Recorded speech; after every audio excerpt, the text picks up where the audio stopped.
ಮೊನ್ನೆ ವರ್ಗಾವಣೆ ಲಿಸ್ಟ್ ಅಲ್ಲಿ ನನಗೊಂದು ದೊಡ್ಡ ಜವಾಬ್ದಾರಿಯನ್ನು ಕೊಟ್ಟಿದ್ದಾರೆ.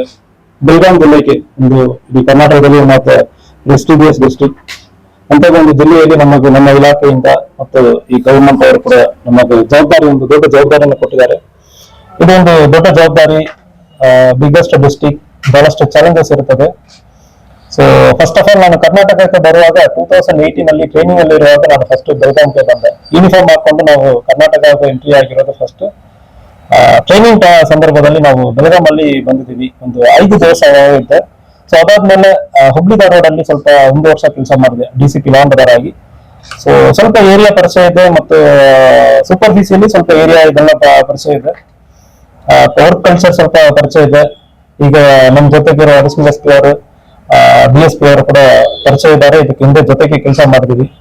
ಹೊಸ ಟೀಮ್ ಒಂದು ಎಲ್ಲರಿಗೂ ಒಂದು ಒಳ್ಳೆ ಕೆಲಸ ಮಾಡಬೇಕು. ಸೊ ನಮ್ಮ ಉದ್ದೇಶ ಏನಂದ್ರೆ ಬೆಳಗಾವಿ ಜಿಲ್ಲೆಯಲ್ಲಿ ಫಸ್ಟ್ ಆಫ್ ಆಲ್ ನಾವು ಜನರ ಜೊತೆ ಮಾತಾಡ್ತೀವಿ. ಪ್ರತಿ ಲೋಕಲ್ ಸ್ಟೇಷನ್ಗಳಿಗೆ ಬಂದು ಭೇಟಿ ಕೊಟ್ಟು ಅಲ್ಲಿ ಒಂದೊಂದು ಸ್ಟೇಷನ್ಗಳಲ್ಲಿ ಒಂದೊಂದು ತಾಲೂಕಲ್ಲಿ ಪ್ರತ್ಯೇಕ ಸಮಸ್ಯೆಗಳಿರ್ತದೆ.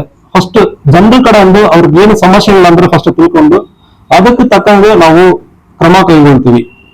ನಮ್ಮ ಪ್ರಯಾರಿಟಿ ಆಧಾರ ಮೇಲೆ ಸೆಟ್ ಮಾಡ್ತೀವಿ.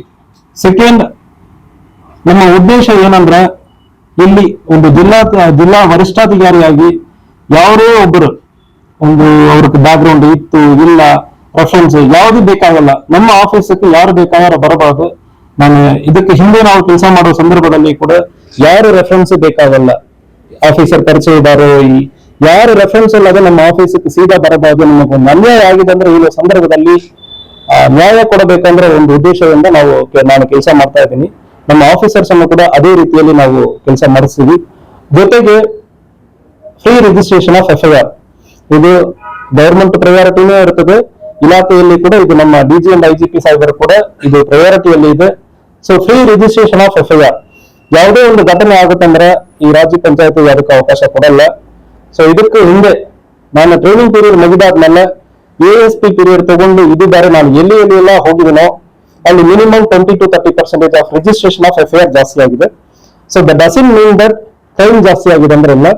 ಸೊ ಯಾವುದೇ ಕಾರಣಕ್ಕೂ ಕೂಡ ನಾವು FIR ಮಾಡೋದು, ಸ್ಟೇಷನ್ಗೆ ಕರ್ಕೊಂಡು ಬರೋದು, ಎದುರಿಸೋದು, ರಾಜ್ಯ ಪಂಚಾಯತ್ ಮಾಡೋದು ಯಾವುದೇ ಒಂದು ಆಗುತ್ತಂದ್ರೆ ಅದು ಕಾನೂನು ರೀತಿಯಲ್ಲಿ ಆಗಬೇಕು. ರೂಲ್ ಆಫ್ ಲಾ ಎಸ್ಟಾಬ್ಲಿಷ್ ಆಗಬೇಕಂದ್ರೆ ನಮ್ಮ ತಲೆಯಲ್ಲಿ ಇದೆ. ಫಿಯರ್ ಆಫ್ ಪೊಲೀಸ್ ಅಂದ್ರೆ ನಾವು ಹೇಳ್ತೀವಿ, ಒಂದು ಪೊಲೀಸರ ನೋಡಿ ಯಾರಿಗೂ ಭಯ ಇರಬಾರದು. ಕಾನೂನು ಇದೆ, ಕಾನೂನು ರೀತಿಯಲ್ಲಿ ಕ್ರಮ ಕೈಗೊಳ್ತಾರೆ ಅಂತ ಜನರಿಗೆ ಭಯ ಇರಬೇಕು. ಯಾವುದೇ ಒಂದು ತಪ್ಪು ಮಾಡ್ತಾರೆ ಅಂದ್ರೆ ಪೊಲೀಸ್ ಇದ್ದಾರೆ ಅಂದ್ರೆ ಅವ್ರಿಗೆ ಭಯ ಇಲ್ಲ, ಕಾನೂನು ಇದೆ ಅಂದ್ರೆ ಅವ್ರಿಗೆ ಭಯ ಇರಬೇಕು.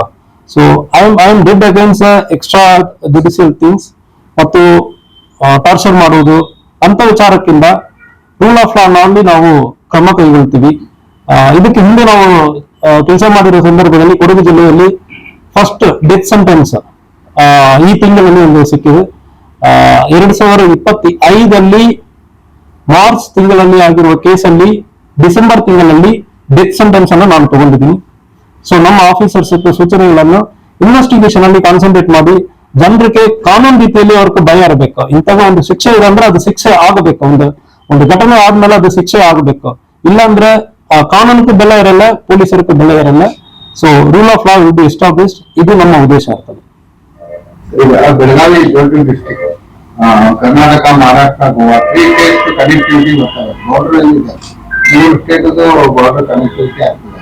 15 ತಾಲೂಕು ಅದಾವೆ. ಒಂದು ಬೆಳಗಾವಿ ತಾಲೂಕು ಬಿಟ್ಟರೆ ಉಳಿದ 14 ತಾಲೂಕೆಲ್ಲ ನಿಮ್ಮ ಅಂಡರದಲ್ಲೇ ಬರ್ತದೆ. ಹೀಗಾಗಿ ಬಿಗ್ ಡಿಸ್ಟ್ರಿಕ್ಟ್ ಬಿಗ್ ಚಾಲೆಂಜ್. ಯಾವ ರೀತಿ ಏನಾದ್ರೂ ತಿಳ್ಕೊಂಡಿದ್ದೀರ ಅಂತ ಬೆಳಗಾವಿ ಜಿಲ್ಲೆ? ಸೊ ಸೂಪರ್ಫಿಷಿಯಲಿ ನಮಗೆ ಗೊತ್ತಿರ್ತದೆ. So policy is same, law is same.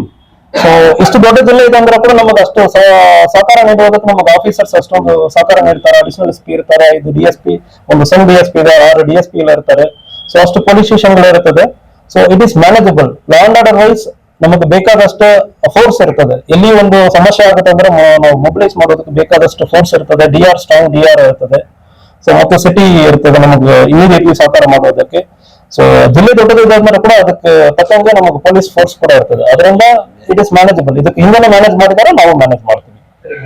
ಬೆಳಗಾವಿಯಲ್ಲಿ ಅತಿ ಹೆಚ್ಚು ಈ ಅಪರಾಧಗಳಿಂದ ಆಗ್ತಾ ಇರಲ್ಲ. ಸೊ ಈ ಹಿಂದಿನ SP ಅವರು ಕೂಡ ಅದ್ರ ಬಗ್ಗೆ ಬೇಜಾರು ವ್ಯಕ್ತಪಡಿಸಿದ್ರು. ನಿಮ್ ಸಿಬ್ಬಂದಿಗೆ ಅಷ್ಟೇ ಪ್ರಯತ್ನ ಮಾಡಿದ್ರು ಎಲ್ಲ ಒಂದ್ ಕಡೆ ಅದು ರೇಷೋ ಇದೆಲ್ಲ ಕಡಿಮೆ ಆಗ್ತದೆ. ರೋಡ್ ಆಕ್ಸಿಡೆಂಟ್ ಬಗ್ಗೆ ಹೇಳ್ತಾ ಇದ್ರ. So it is a collective responsibility. ಒಂದು ಉದಾಹರಣೆ ಕೇಳಬೇಕಾದ್ರೆ, ಸೊ ಒಂದು ಜಿಲ್ಲೆಯಲ್ಲಿ ರೋಡ್ ತುಂಬಾ ಸರಿ ಇಲ್ಲ. ಹೋದ ವರ್ಷ 100 ಆಕ್ಸಿಡೆಂಟ್ ಆಯ್ತು. ಎಲ್ಲಿ ರೋಡ್ ತುಂಬಾ ಸರಿ ಇಲ್ಲವೋ ಆ ಏರಿಯಾನಲ್ಲಿ ನೋಡೋ ಸಂದರ್ಭದಲ್ಲಿ ವೆಹಿಕಲ್ ಮೂವ್ಮೆಂಟ್ ತುಂಬಾ ಸ್ಲೋ ಆಗಿ ಹೋಗಿದೆ. ನೆಕ್ಸ್ಟ್ ವರ್ಷ 60 ಆಗಿದೆ. ಸೊ ಇದು ಒಬ್ಬರ ರೆಸ್ಪಾನ್ಸಿಬಿಲಿಟಿ, ಪೊಲೀಸ್ ರೆಸ್ಪಾನ್ಸಿಬಿಲಿಟಿ ಅಂದ್ರೆ ಮಾತ್ರ ಇಲ್ಲ, ಜನ ಜವಾಬ್ದಾರಿಯಿಂದ ಗಾಡಿ ಓಡಿಸಬೇಕು. ರೋಡ್ ಚೆನ್ನಾಗಿದೆ ಅಂದ್ರೆ ಗಾಡಿ ನಾವು ಬೇಗ ಓಡಿಸ್ತೀವಿ, ಹೆಲ್ಮೆಟ್ ಹಾಕಲ್ಲ. ಸೊ ಅದು ಮಾತ್ರ ಅಲ್ಲ, ನಮ್ಮ ಇನ್ಫ್ರಾಸ್ಟ್ರಕ್ಚರ್ ಫೆಸಿಲಿಟೀಸ್ ಚಾಲೆಂಜಸ್ ಇರ್ತದೆ. ಸೊ ಪಾರ್ಕಿಂಗ್ ಏರಿಯಾ ನಮಗೆ ಬೇಕಾದಷ್ಟು ಪಾರ್ಕಿಂಗ್ ಇರಲ್ಲ. ಇದು ಸೊಸೈಟಿಯಲ್ಲಿ ಕಲೆಕ್ಟಿವ್ ರೆಸ್ಪಾನ್ಸಿಬಿಲಿಟಿ.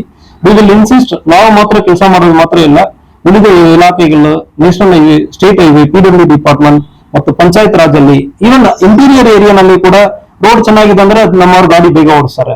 ಸೊ ಇಂಟೀರಿಯರ್ ಏರಿಯಾನಲ್ಲಿ ನಾವು ಹೆಲ್ಮೆಟ್ ಹಾಕಬೇಕಂದ್ರೆ ಅವೇರ್ನೆಸ್ ತುಂಬಾ ಕಮ್ಮಿ ಇರ್ತದೆ. ಸೊ ಅದಕ್ಕೆ ಅವೇರ್ನೆಸ್ ಮುಟ್ಟಿಸ್ತೀವಿ.